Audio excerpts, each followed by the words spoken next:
On the edge of a sleepy village, nestled between whispering trees and winding streams, lived a quiet girl named Eliza. She was known for her love of books, often spending hours in the library of her grandmother's cottage, where dust danced in the sunlight that filtered through tall windows.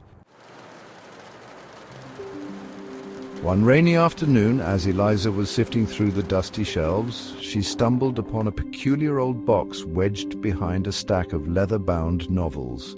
Curious, she carefully pulled it out and opened it. Inside was a bundle of yellowed papers, wrapped in a faded red ribbon. At first she thought it was just another old letter, but when she unfolded the first page, something unusual caught her eye. The letter was dated decades ago, addressed to a person Eliza had never heard of, someone named Adrian Holloway. The ink was slightly smudged, as if it had been hurriedly written, but the words were still clear. "My dearest Adrian, if this letter ever reaches you, I will have long since departed from this world, but know that my heart and my promise to you has never faltered. I hope that one day, in a far corner of the earth, you will remember me and the love we shared." The letter stopped there, as if the writer had been interrupted or perhaps had lost the strength to write any further. Eliza felt a strange pull in her chest, a sense of longing she couldn't quite explain. The letter spoke of a love that had been lost, yet it had survived time itself. Determined to know more, Eliza began to search through the rest of the papers. She discovered letters, diary entries, and even sketches that painted a portrait of a love story that had begun many years ago, before the village had even been built.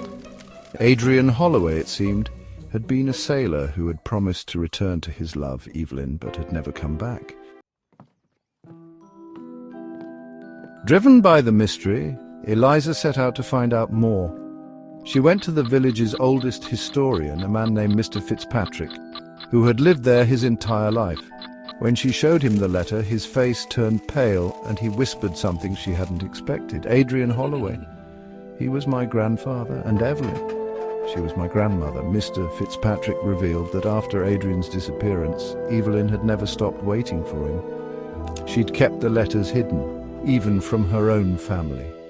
The village never spoke of Adrian, thinking him lost at sea, but Eliza's discovery had rekindled the spark of a story that had faded with time.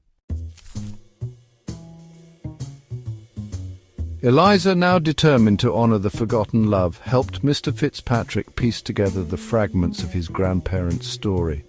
And when the last letter was transcribed, the final words were clear. "Adrian, no matter where you are, my love will always find you.